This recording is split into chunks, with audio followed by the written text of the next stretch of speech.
I stood in the foyer of the home I'd bled for. "He needs a room," Dad demanded, pointing at my unemployed brother. They thought they owned me. I just smiled, locked the deadbolt, and initiated a legal and financial maneuver that would cost them everything. This is where the story truly begins, and you won't want to miss what happens. Make sure you're subscribed to see it through to the end. We're always curious.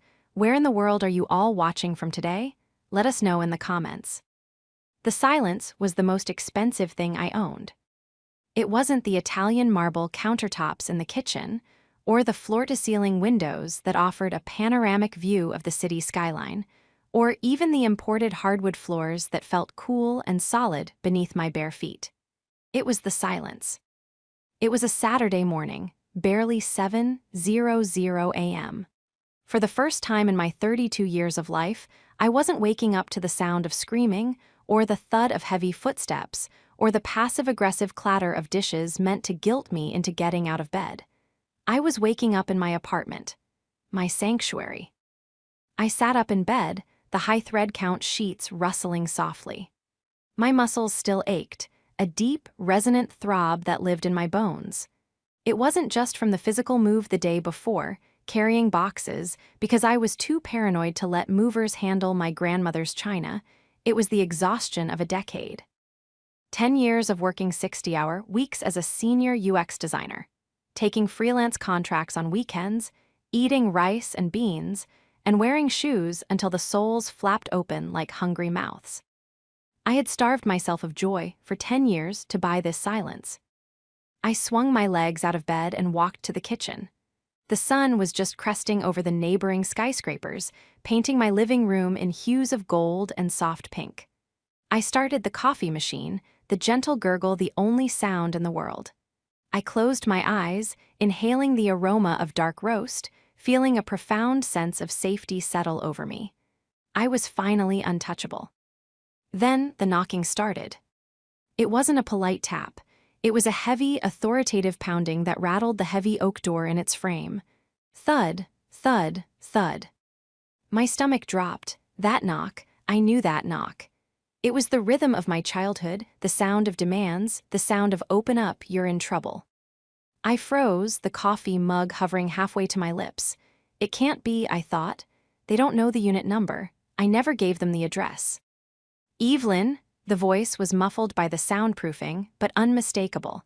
It was rough, gravelly, and laced with an impatience that made my skin crawl. "Open the damn door."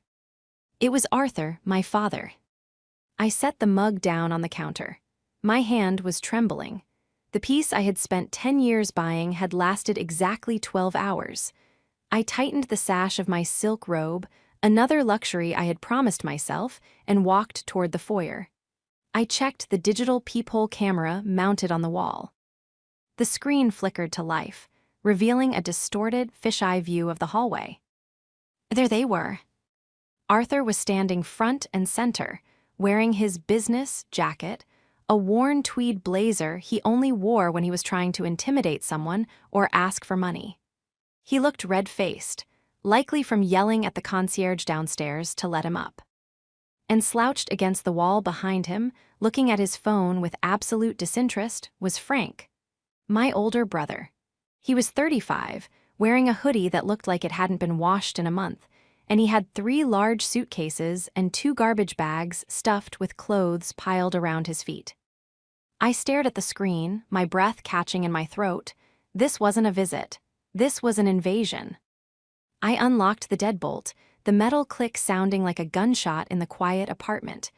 I didn't open the door immediately. I took a breath, armoring myself, putting on the Evelyn mask, the cold, professional persona I used in boardrooms to shut down arrogant tech bros. I pulled the door open. Arthur didn't say hello. He didn't say, "Congratulations on the new place." He didn't even look me in the eye. He just gestured vaguely at Frank. "About time," Arthur grunted, pushing past me into the foyer without an invitation. He looked around, his eyes narrowing as he assessed the value of the lighting fixtures, the flooring, the space. "It's smaller than you made it sound, but it'll do." Frank didn't move. He just looked up from his phone, gave me a half-hearted wave, and kicked one of the suitcases toward the threshold. "Sup, Evie," he mumbled. "Do you have Wi-Fi? My data is capped." "What is this?" I asked, my voice steady, though my heart was hammering against my ribs like a trapped bird. "Dad, Frank, what are you doing here?" Arthur turned back to me, his face twisting into that familiar expression of scornful authority. "What does it look like? Frank's lease was up. He's got nowhere to go. You have 2 bedrooms. He's staying here." He said it with such absolute certainty, as if he were commenting on the weather. As if my home was public property. As if my 10 years of sacrifice were nothing more than a savings account for Frank's failures. I looked at Frank, who was now dragging a garbage bag across my pristine hardwood floor, leaving a streak of dirt behind him. I looked at Arthur, who was already walking toward the kitchen, opening my cupboards. The betrayal hit me harder than the exhaustion. It wasn't just that they were here. It was the assumption that I existed solely to catch them when they fell. "He's not visiting, Evelyn," Arthur called out from my kitchen, grabbing an apple from my fruit bowl and taking a loud, crunching bite. "He's moving in. You're letting him live here." The betrayal was worse than the diagnosis of a terminal illness. It was the realization that to them, I was nothing but a host organism. I stood frozen in the hallway, the cool air from the corridor drafting in, chilling my ankles. Frank had successfully maneuvered 2 of the suitcases inside and was now struggling with a plastic bin that looked like it was held together by duct tape and hope. "Careful with the floors," I said, the words slipping out automatically. Frank ignored me. He dropped the bin with a heavy thud, scratching the finish of the entryway. He didn't even look down. "So, which room is mine?" "Dad said the second one has a view of the park. I need natural light if I'm going to focus on my streaming career." I blinked, the absurdity of the statement washing over me. Streaming career. Frank, you haven't held a job since the gas station incident 3 years ago. "I'm building a brand, Evie," he scoffed, finally looking at me with those droopy, entitled eyes. "You wouldn't get it. You're just a corporate drone." Arthur walked back into the foyer, chewing the apple loudly. He looked at the luggage, then at me. "Don't just stand there, Evelyn. Help your brother with the bags. He's got a bad back." "I am not helping him," I said, finally stepping fully into the room and closing the front door, but not locking it. I needed an escape route or perhaps an ejection route. "And he is not staying here. I moved in yesterday. I haven't even unpacked my own clothes." Arthur's face darkened. The transition from casual patriarch to enforcer was instantaneous. He took 2 steps toward me, invading my personal space. I smelled stale tobacco and cheap aftershave. "Now you listen to me," he said, his voice dropping to a low growl. "Your mother and I have discussed this. Molly is sick with worry about Frank. He's been going through a hard time. His landlord was a tyrant. He needs stability. You have this." He waved his hand dismissively at my apartment. "This fancy glass box. You have plenty of money. You are family. Family helps family." "Family helps family?" I repeated, feeling a bitter laugh bubbling up in my throat. Where was family when I was eating ramen for 3 years to pay off my student loans? Where was family when I was in the hospital with pneumonia and drove myself home? "That's different," Arthur snapped. "You're strong, you can handle things. Frank is sensitive." "He's 35, Dad." "He's finding himself?" Arthur roared, the sudden volume making me flinch despite myself. "And you will support him. I'm not asking, Evelyn, I'm telling you. He stays until he gets back on his feet." "And how long will that be?" I asked, looking at Frank, who had already wandered into the living room and was testing the bounce of my beige sofa with his dirty jeans. "As long as it takes," Arthur said. "He's your brother, you owe him." "I owe him?" The words echoed in my head, bouncing off the walls of the apartment I had paid for with my youth. I watched Frank pull a bag of chips out of his hoodie pocket and crumble them onto the rug. He didn't care. He genuinely believed he had a right to be here. He believed my success was a communal resource, a reservoir he could tap into whenever his own well ran dry. My phone buzzed in my pocket. I pulled it out. It was a text from Molly.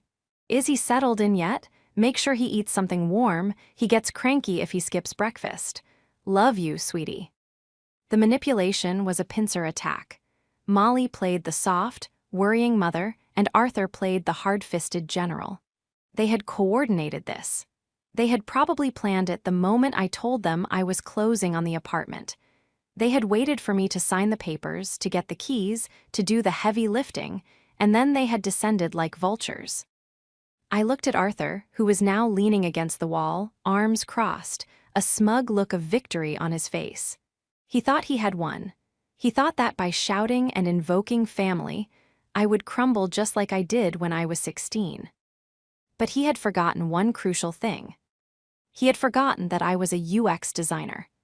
My entire career was built on anticipating user behavior, identifying pain points, and creating systems to manage them. I dealt with logic, with contracts, and with hard data. And more importantly, Arthur had forgotten that I was the one who handled his taxes last year. He had forgotten what I had seen in those documents, and he had definitely forgotten the little clause in the power of attorney he had signed over to me when he went in for his hip surgery.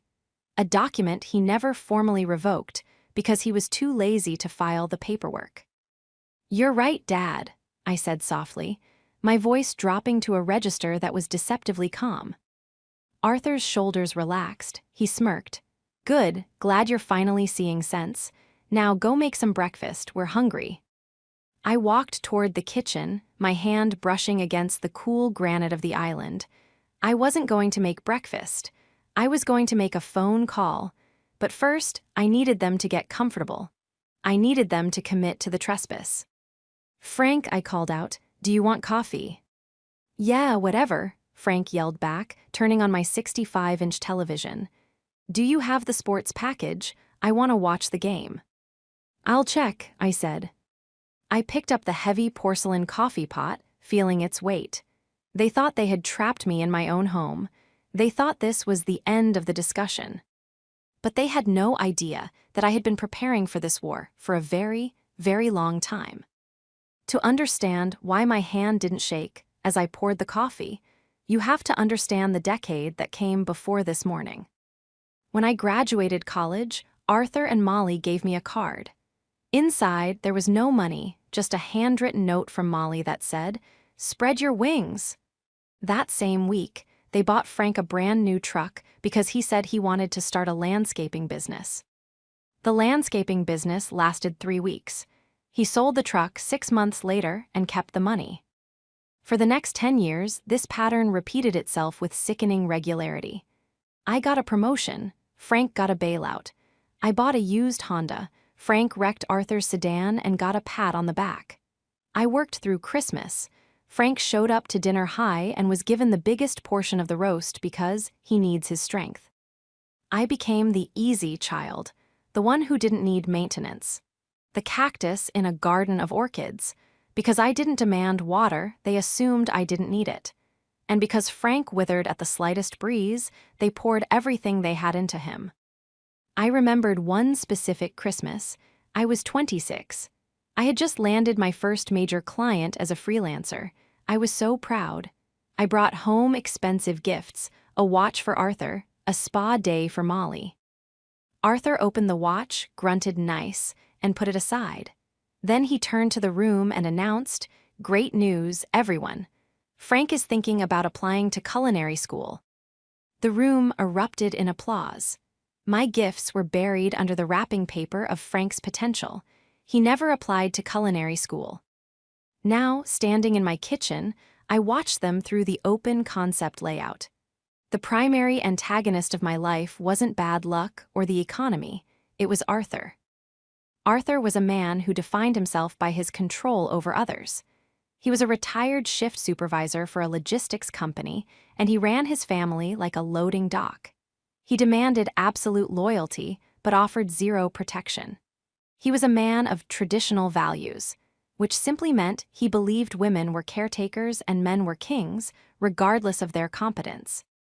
He stood in my living room now, running a finger along the top of my bookshelf, checking for dust. He was short, stocky, with silver hair cropped close to his skull. His eyes were small and hard, like beads of flint. He didn't look at my apartment with pride, he looked at it with envy.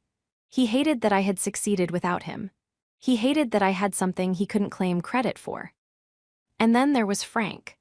The secondary antagonist, but in some ways, the more dangerous one because he was a bottomless pit. Frank was currently reclining on my sofa, his feet on the coffee table. He was soft where Arthur was hard, doughy, and pale from years of sitting in dark rooms playing video games. He had a way of looking at you that made you feel tired, a weaponized incompetence. He wasn't malicious in the way Arthur was, he was parasitic. He truly believed the world owed him a living. "This TV is nice," Frank shouted, "but the refresh rate seems a bit low. You should have got the OLED." "I'll keep that in mind," I muttered. Arthur walked into the kitchen, leaning against the counter, blocking my path to the fridge. "So, let's talk logistics," he said, his voice dropping to that confidential tone he used when he was about to ask for money. "Frank's going to need a stipend." I froze. "A what?" "A stipend," Arthur said, as if explaining gravity to a toddler. "He can't look for a job if he's worried about buying toothpaste or bus fare. You're making—" "What, 6 figures now? You can afford to give him $1,000 a month, just until he gets on his feet." $1,000 a month," I repeated, "and free rent and food." "Don't be stingy, Evelyn, it's unbecoming." Arthur reached out and patted my cheek. It was a demeaning, possessive gesture. "You've done well for yourself, but don't forget where you came from. You're only here because we supported you." The lie was so bold it almost took my breath away. They hadn't paid a dime for my college. They hadn't co-signed my loans. I had eaten oatmeal for dinner for 3 years. "And what if I say no?" I asked. Arthur's face hardened instantly. The mask of the benevolent father slipped. "Then you're an ungrateful brat who hates her family, and I'll make sure everyone knows it. Molly is already upset with you for not offering sooner. Don't break her heart, Evelyn. If you kick your brother out on the street, his blood is on your hands." He leaned in closer. "Besides, you're a single woman living alone in the city. You need a man around the house, for protection." I looked at Frank, who was currently trying to fish a Cheeto out from between my sofa cushions. "Protection." "Right," I said, "protection." I picked up the tray of coffee mugs. "Why don't we sit down? I have something to show you." "That's better," Arthur smiled, thinking he had broken me. "See, it's not so hard to be a good sister." I walked into the living room and set the tray down on the coffee table, right next to Frank's dirty feet. I looked at the two of them, the tyrant and the parasite, comfortable in my space, consuming my resources, planning to drain me dry for the next decade. I sat down in the armchair opposite them. I crossed my legs. I took a sip of my coffee. "Actually," I said, my voice crisp and professional, "before we discuss the stipend, there's a small administrative matter we need to clear up." "What matter?" Frank asked, mouth full of chips. "The matter of the deed," I said, "and the matter of the mortgage fraud investigation regarding the house you and Mom currently live in, Arthur." Arthur went still. The color drained from his ruddy face. "What did you say?" he whispered. "I said," I smiled, "we need to talk." The silence that followed my declaration was different from the peaceful silence I had woken up to. This was a heavy, suffocating vacuum, the kind that sucks the oxygen out of a room right before an explosion. Arthur's face went through a complex series of microexpressions. First, the slack-jawed shock of being challenged. Then, the rapid blinking of calculation. Finally, the settling mask of aggressive denial. "Don't be ridiculous," Arthur spat, though his voice lacked its earlier boom. He shifted his weight, turning his body slightly away from me, a defensive posture I recognized from 1,000 board meetings. "You don't know what you're talking about. I run a clean ship." "Do you?" I asked, keeping my tone conversational. "Because when I filed your taxes 3 years ago, I noticed some interesting discrepancies on Schedule E rental income from a property you don't own." And then there was the refinancing application you asked me to look over last year, the one you suddenly decided not to submit once I started asking questions about the income verification section. Frank looked between us, a half-chewed chip visible in his open mouth. What's she talking about, Dad? What rental income? Shut up, Frank, Arthur snapped. He turned his glare back to me. You're bluffing. You're trying to distract from the fact that you're abandoning your family. This is about Frank. This isn't about my finances. It's all connected, Arthur, I said. I stood up. I'm going to my office to print something out. While I'm gone, I suggest you think very carefully about how much you want the IRS or the bank to know about your creative accounting. And Frank, get your feet off my table. That coffee table costs more than your last 3 cars combined. I didn't wait for a response. I turned on my heel and walked down the hallway to the second bedroom, the one Arthur had claimed for Frank. I had turned it into a state-of-the-art home office. I stepped inside and locked the door. My heart was pounding so hard I could feel the pulse in my fingertips. I wasn't as calm as I looked. My hands were shaking as I sat down at my desk, the dual 4K monitors flickering to life. I wasn't just a daughter anymore. I was a forensic investigator of my own trauma. I opened my encrypted cloud drive. I had a folder simply titled Family Liabilities. It was a grim habit I had picked up after the first time Arthur tried to guilt me into co-signing a loan for Frank. I kept copies of everything. Every tax return I helped them with, every email Arthur forwarded to me because he couldn't figure out the PDF, every voicemail. I pulled up the document that had been nagging at the back of my mind for months. It was a copy of a home equity line of credit, HELOC. Application Arthur had filled out 18 months ago. He had sent it to me to fix the formatting, but I had read the content. At the time, I thought he was just being optimistic about his income. Now, looking at the numbers with fresh eyes and the context of Frank's sudden homelessness, the pattern emerged. He had listed me as a tenant in their house. He had forged a lease agreement claiming I paid $1,500 a month in rent for a room I hadn't lived in for a decade. He used that fictitious income to qualify for a $60,000 loan against their house. I pulled up the county clerk's public records on my second monitor. The loan had been approved and dispersed. The question was, where did the $60,000 go? Their house hadn't been renovated. Molly was still driving her 12-year-old sedan. Arthur complained about the price of milk. I began to type, my fingers flying across the mechanical keyboard. I wasn't just looking at numbers, I was mapping a user journey.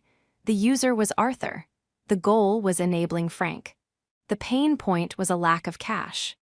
I logged into a background check service I used for vetting freelancers. It wasn't cheap, but it was thorough. I ran a search on Frank. The results populated within minutes.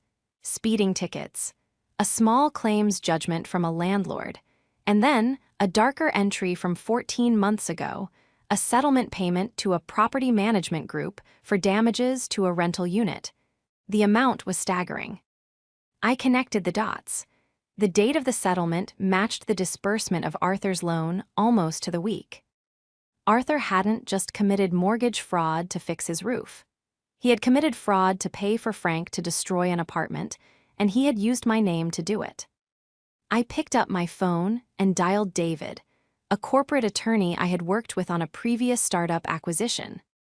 Evelyn, David answered on the second ring. It's Saturday. You better be calling to tell me you're at a brunch. I need you to look at a document, I said, my voice steel. And I need to know the statute of limitations on bank fraud involving a forged lease agreement. There was a pause on the line. Evelyn, what did they do? They tried to steal my future, David, I whispered. Again, but this time I have the receipts. I emerged from the office 20 minutes later, with a single sheet of paper in my hand. The atmosphere in the living room had shifted.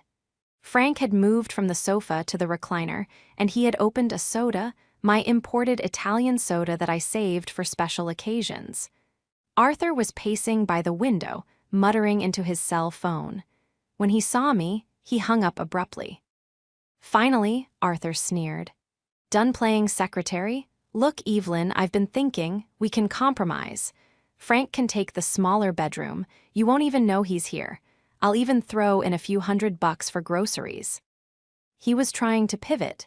He was trying to regain the high ground by appearing reasonable. It was a classic negotiation tactic. Offer a concession that costs you nothing to distract from the demand that costs the other person everything. There is no compromise, Arthur, I said. I didn't call him Dad. I couldn't. And Frank isn't moving into the smaller bedroom. He's not moving in at all. We discussed this, Arthur shouted, his face reddening again. I am your father, I decide who. You decided to commit a felony, I interrupted, my voice cutting through his bluster like a scalpel. I walked over to the coffee table and placed the paper down, face up.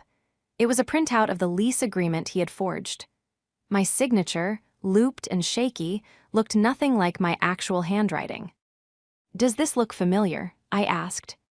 Arthur looked down, he froze. His eyes bulged slightly, and he took a quick, involuntary step back. I don't know what that is, he stammered. It's the lease agreement you submitted to First National Bank 18 months ago, I said, stepping closer to him. It claims I live in your basement. It claims I pay you rent. It claims I am a source of income for you. Frank leaned forward, squinting at the paper. Wait, you were paying them rent? Then why couldn't I get a new car? I wasn't paying them anything, Frank, I said, not taking my eyes off Arthur. He forged it. He used my name and my credit standing to trick a bank into giving him $60,000. Arthur's face went from red to a pale, sickly gray. It was just paperwork, Evelyn. Everyone fudges the numbers a little. I needed the loan to fix the foundation. The house was settling. It was for your mother's safety. The foundation, I laughed, a cold, sharp sound. Is that what we're calling Frank now? I pulled out my phone and tapped the screen, projecting an image onto the 65-inch TV via AirPlay. It was the settlement record I had found. Payment, $58,500. Recipient, OAKWOOD Property Management. RE, DAMAGES and Settlement for Tenant Franklin Miller. You didn't fix the house, Arthur, I said, pointing at the screen. You paid off the apartment complex Frank trashed last year so they wouldn't sue him. You took out a $60,000 loan, putting your own home and Mom's home at risk of foreclosure just to clean up another one of his messes. Frank went silent. He lowered the soda can. For the first time, he looked genuinely uncomfortable. Not guilty, just uncomfortable that his secrets were being aired in 4K resolution. You told me that money came from an inheritance from Uncle Jerry, Frank muttered, looking at his dad. It doesn't matter where it came from, Arthur yelled, waving his arms frantically. I did what I had to do to protect this family, something you wouldn't understand, Evelyn, with your cold heart and your fancy furniture. I saved your brother from a lawsuit. You enabled him, I screamed back, the composure finally cracking. You stole my identity to bail him out. Do you realize that if you default on that loan, which you will because you have no income to pay it back, the bank takes your house? Do you realize you committed fraud in my name? I would never default, Arthur growled. I have it under control. Do you? I countered. Because I just checked the county records for that too, Arthur. You're 3 months behind on the mortgage. You're in pre-foreclosure. The silence that followed was absolute. Arthur looked like he had been punched in the gut. He slumped against the wall, the fight draining out of him. You check the mortgage, he whispered. I check everything, I said. I'm a UX designer. I look for broken systems. And this family? It's the most broken system I've ever seen. Arthur looked at me, his eyes pleading for the first time, not with love but with desperation. Evelyn, if they take the house, where will your mother go? I don't know, I said, but she's not coming here with Frank. You have to help us, Arthur said, his voice trembling. You have money, you can pay off the arrears, you can fix this. If you don't, Molly will find out. She doesn't know, I asked, though I already knew the answer. She thinks the money came from a bonus, Arthur admitted, looking at the floor. She thinks the mortgage is paid automatically. If she finds out I leveraged the house and lost it, it will kill her. He looked up at me, his eyes wet. Please, Evie, for your mother, just let Frank stay here. Let me save the money I would spend on his rent to catch up on the mortgage. It's the only way. It was the ultimate guilt trip. He was using his own incompetence and deception as a hostage. He was holding my mother's security gunpoint and telling me I was the one pulling the trigger. No. The word hung in the air, simple and devastating. Arthur's pitiful expression vanished in an instant, replaced by a snarl of pure rage. You selfish little witch.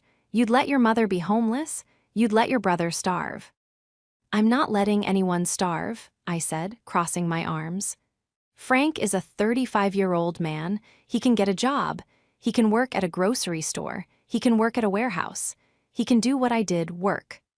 He has anxiety, Arthur shouted. He can't work those jobs. And I have a mortgage, I yelled back, and a career, and a life that I built without stealing from anyone. Arthur pulled his phone out. I'm calling her. I'm calling Molly. I'm going to tell her that you're throwing us out. I'm going to tell her you refuse to help. Go ahead, I said. Put her on speaker. Arthur paused, his thumb hovering over the screen. He hadn't expected that. He expected me to fold to protect Molly from the truth, but he didn't realize that I was done protecting her from reality. He dialed. The ringtone echoed in the tense room. Arthur, Molly's voice came through, tinny and sweet. Are you boys settled in? Did Evelyn make you breakfast? Molly, Arthur said, his voice breaking theatrically. Molly, she's kicking us out. Evelyn, she refuses to help Frank. She's sending him to a shelter. I watched him manipulate her in real time. It was sickening. What? Molly sounded confused, her voice trembling. Evelyn, honey, is that true? You wouldn't do that to your brother. We're family. Mom, I said, stepping closer to the phone. Arthur isn't telling you the whole story. Ask him about the $60,000, Mom. Ask him about the second mortgage he took out on your house without telling you. Don't you listen to her, Arthur shouted into the phone. She's lying. She's trying to confuse you. Second mortgage, Molly's voice was faint. Arthur, what is she talking about? You said the house was paid off years ago. Arthur's stamina began to crumble. He couldn't juggle the lies anymore. He forged my signature, Mom, I said clearly. He committed a felony. And now the bank is threatening to take your house because he gave all the money to Frank to pay for the apartment Frank destroyed. That's a lie, Frank yelled from the recliner, standing up. It was an accident. The fire was an accident. You set fire to the apartment? Molly screamed. Frank, you told me you just broke a lease. The chaos was escalating. I was watching the carefully constructed ecosystem of lies my family lived in implode. Arthur hung up the phone. He looked at me with pure hatred. You happy now? You upset your mother. You broke her heart. You broke her trust, I corrected. I just turned on the lights. Arthur took a step toward me. His hands were balled into fists. For a second, I saw the violence in his eyes, the physical threat he had always hinted at but never fully enacted on me. You're going to fix this, he hissed, stepping into my personal space. You're going to write a check for the arrears and you're going to give Frank a key. Or so help me God, Evelyn, I will make sure you never have a moment of peace. I will show up at your job. I will tell your boss what a heartless bitch you are. I will picket on the sidewalk outside this building. I didn't flinch. I didn't step back. If you take one more step, Arthur, I said, my voice dropping to a terrifying calm, I won't just refuse to help. I will call the police right now and report the forgery. I will have you arrested for identity theft and bank fraud. You will go to prison. And Frank. I looked at my brother, who was shrinking back against the wall. I will sue you for the emotional damages, and I will make sure every landlord in the state knows about the fire. You will never rent again. You wouldn't, Arthur challenged, though he stopped moving. You wouldn't send your own father to jail. I looked at the man who had called me selfish for 10 years while robbing me blind. I looked at the man who prioritized his son's laziness over my survival. Arthur, I said, I have the police on speed dial, and I have David, my lawyer, drafting the affidavit right now. Try me. I held up my phone. David had texted me back. Draft is ready. Do you want me to file the police report or wait for your signal? I showed the screen to Arthur. You have 5 minutes to get your son, get your bags, and get out of my apartment, I said. If you are not gone in 5 minutes, I press send. Arthur looked at the phone. He looked at the paperwork on the table. He looked at the determination in my eyes. He realized, finally, that the Bank of Evelyn was closed. Grab the bags, Frank, Arthur muttered, his voice defeated and old. But Dad. Grab the bags, Arthur roared, the sound echoing off my high ceilings. I watched as they scrambled, the shuffling of suitcases, the frantic zipping of coats. They moved with the desperate energy of rats fleeing a sinking ship. But as they reached the door, Arthur turned back one last time. He didn't look sorry. He looked vengeful. You think you've won, he spat, but you've lost your family today. I hope this apartment keeps you warm at night because we are done with you. That's the plan, I said. They walked out. I slammed the heavy oak door shut and locked the deadbolt. Click. I leaned my forehead against the cool wood of the door, listening to their footsteps fade down the hallway. I waited for the tears to come, for the guilt to crash over me. But it didn't. Instead, my phone buzzed. It was Molly. I stared at the screen. This was the final hurdle, the confrontation with the enabler. The climax wasn't Arthur leaving. It was what I had to do next to ensure they never came back. I picked up the phone. Hello, Mom, I said. Evelyn, she was sobbing. He's coming home. He says you threatened him. He says you're ruining us. Please tell me it's not true. Tell me you'll help. I took a deep breath. This was it, the moment I cut the cord. Mom, I said, I'm not going to help Arthur hide his lies anymore. And I'm not going to pay for Frank's mistakes, but I will help you. What do you mean? She sniffled. I mean, I said, walking back to the window to look out at the city I had conquered. I'm coming over. And I'm bringing a foreclosure attorney. We're going to have a family meeting, a real one. The drive to my childhood home usually took 45 minutes. Today, it felt like a lifetime compressed into a single highway stretch. I hadn't gone alone. I had called David, who agreed to meet me there. If there's fraud involved, Evelyn, he had said, and you're confronting them, you need a witness who isn't related by blood, and you need someone who speaks legal consequences fluently. When I pulled into the cracked concrete driveway of the split-level house I grew up in, my stomach tightened. But it wasn't fear anymore. It was the cold, hard resolve of a surgeon preparing to amputate a gangrenous limb. I noticed immediately that the driveway wasn't empty. Arthur's rusting sedan was there, parked haphazardly. But next to it was Aunt Linda's pristine SUV and Uncle Jerry's truck. My hands tightened. Ed on the steering wheel. Arthur hadn't just gone home to lick his wounds. He had called in the cavalry. He had convened a family meeting, an ambush designed to shame me into submission using the collective pressure of the clan. I stepped out of my car just as David's sleek Audi pulled up to the curb. He stepped out, adjusting his tie. He looked out of place in this working-class suburb, a shark in a goldfish pond. Ready? He asked. No, I said, grabbing the thick file folder from my passenger seat. But let's finish it. I unlocked the front door with my key, a key Arthur had forgotten to demand back. The living room was crowded. Arthur sat in his recliner like a deposed king holding court. Frank was on the floor, head in his hands, playing the part of the tragic victim perfectly. Molly was sitting on the sofa, clutching a tissue, looking pale and terrified. And flanking them were Aunt Linda, Arthur's older sister, the matriarch of guilt trips, and Uncle Jerry. The conversation stopped dead as I walked in. She's here, Arthur announced, pointing a shaking finger at me. The daughter who would see her own family on the street. Aunt Linda stood up, her floral blouse rustling. She had the kind of face that was permanently set in a judgment grimace. "Evelyn," she scolded, her voice dripping with disappointed piety. "Your father called us. He told us everything. How you refused to let your brothers stay in your empty guest room, how you threatened them. I changed your diapers, young lady. I expected better from you." "You don't know the half of it, Linda," Uncle Jerry chimed in, crossing his thick arms. "Abandoning family, when you have so much, it's sinful." I looked at them, the tribunal of Arthur. They had no idea they were defending a criminal. "I didn't come here to argue with you, Aunt Linda," I said, my voice steady, "and I brought my lawyer."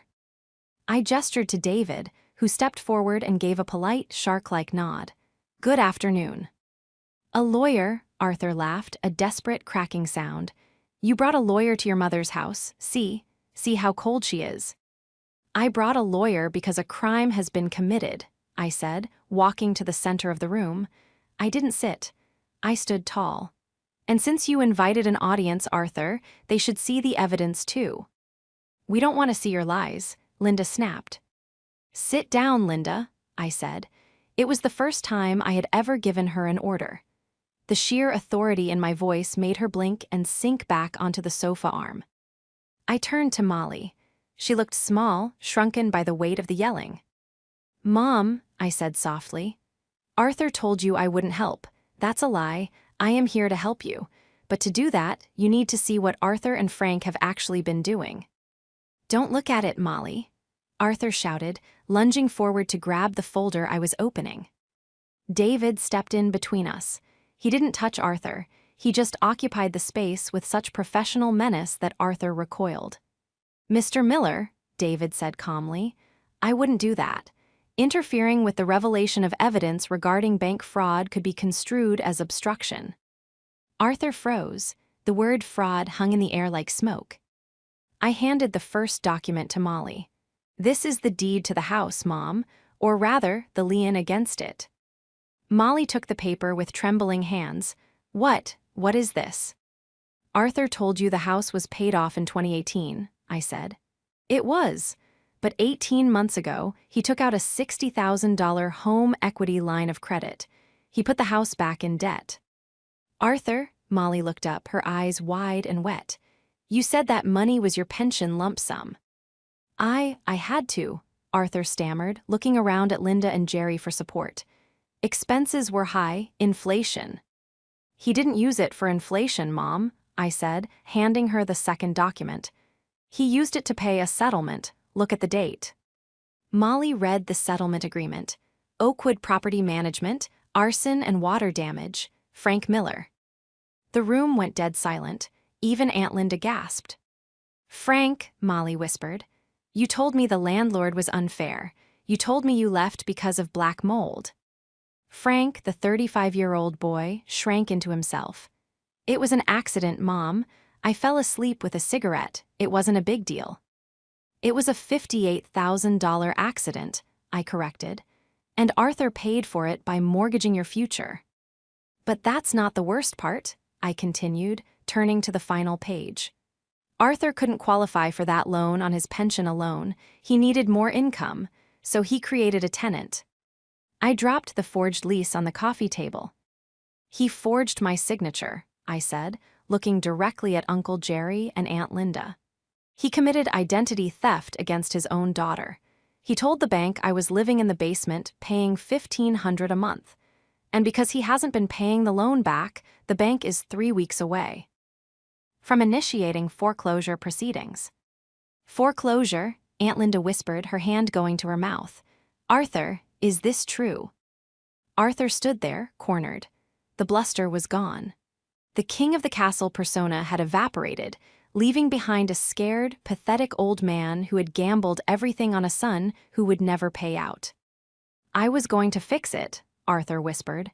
"If Evelyn had just given Frank the money, if she had just let him live there, I could have used the savings to catch up. It's her fault. She has the money to fix this." "No, Arthur," Molly said. Her voice was quiet, but it cut through the room. She stood up. For the first time in my life, I saw my mother not as a satellite orbiting Arthur, but as a planet of her own. She looked at the papers.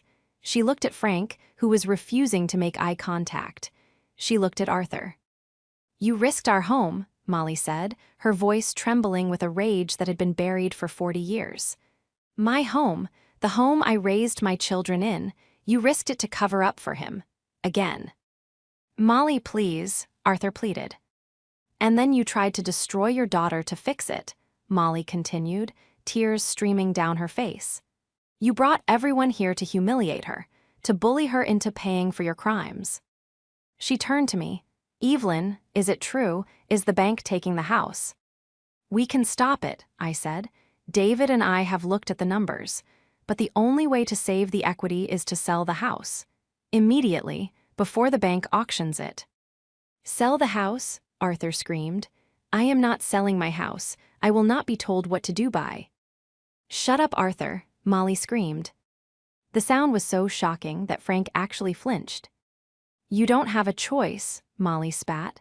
"Because if you don't agree to sell, I'm taking these papers to the police myself. I will testify against you. I will tell them you forged that signature." Arthur looked at her, stunned. The enabler had finally snapped. The silence was broken. "We are selling the house," Molly said, wiping her eyes. "And Frank, you need to pack your things." "Where am I going?" Frank asked, panic rising in his voice. Molly looked at him with a heartbreak that was painful to witness. "I don't know, Frank. You're 35, figure it out." The fallout was swift and brutal. With David's help, we listed the house the following Monday. Because the market was hot, we got a cash offer within 48 hours. It wasn't a fortune, but after paying off the HELOC, the original mortgage arrears, and the closing costs, there was enough left over for Molly. But not for Arthur's. The revelation of the forgery had shattered the family dynamic irrevocably. Aunt Linda and Uncle Jerry, faced with the undeniable proof of Arthur's criminal stupidity, had retreated into a shameful silence. They didn't apologize to me, people like that never do, but they stopped taking Arthur's calls. The divorce was not amicable. Molly, guided by a fire I didn't know she possessed, refused to seek alimony. She just wanted her half of the equity and her freedom. I helped her find a small, one-bedroom condo in a senior living community about 20 minutes from my apartment. It was bright, clean, and safe. For the first time in her life, she had a checking account that only she could access. The afternoon we moved her in, she sat on her new balcony, drinking tea. She looked 10 years younger. "I should have done this years ago," she said softly. "I always thought I was keeping the peace. I didn't realize I was just feeding the war." "You're safe now, Mom," I said, squeezing her hand. As for Arthur and Frank, their ending was less picturesque. With the house sold and the proceeds split, Arthur took his half and rented a dingy 2-bedroom apartment on the south side of the city. He took Frank with him, of course. He couldn't help himself. They were locked in a toxic orbit, two drowning men clinging to each other. But the dynamic had shifted. Arthur was bitter, broken, and devoid of the authority he once wielded. Without a house to rule over, he was just an angry old man with a mounting pile of debt. I heard through a cousin that Frank finally got a job. Not a career, not a brand, but a job. He was stocking shelves at a warehouse on the night shift. It wasn't much, and I knew he hated every second of it, but for the first time in his life, he was eating food he had paid for. The legal threat of the forgery hung over Arthur's head like a guillotine. I never officially filed the police report. Molly begged me not to, but I kept the affidavit signed and notarized in my safe. I made sure Arthur knew it existed. I made sure he knew that one wrong move, one harassed phone call, one attempt to extort Molly, and I would drop the blade. That threat bought us our silence. 6 months after the invasion, I sat in my apartment. It was a Tuesday evening. I had finished a major project for a client, and the apartment was filled the soft, ambient glow of the city lights. I walked to my kitchen, my beautiful, clean kitchen, and poured a glass of wine. I walked to the living room and sat on the sofa. I looked at the spot where Frank had put his dirty feet. The rug had been professionally cleaned, the trace of him was gone. The silence in the apartment was no longer just expensive. It was heavy with meaning. It was the sound of boundaries held. It was the sound of a cycle broken. My phone buzzed on the coffee table. It was a text from Dad Arthur. I stared at the preview. "Evelyn, it's your father. Frank's car broke down. We just need $500 to get it running so he can get to work. Please be reasonable." I didn't feel anger. I didn't feel guilt. I felt nothing but a profound, cool detachment. I tapped the screen, opened the contact settings, and pressed the button I should have pressed 10 years ago. Black collar. I put the phone down, took a sip of my wine, and watched the sun set over the city I had earned. The knocking had stopped, and it would never start again.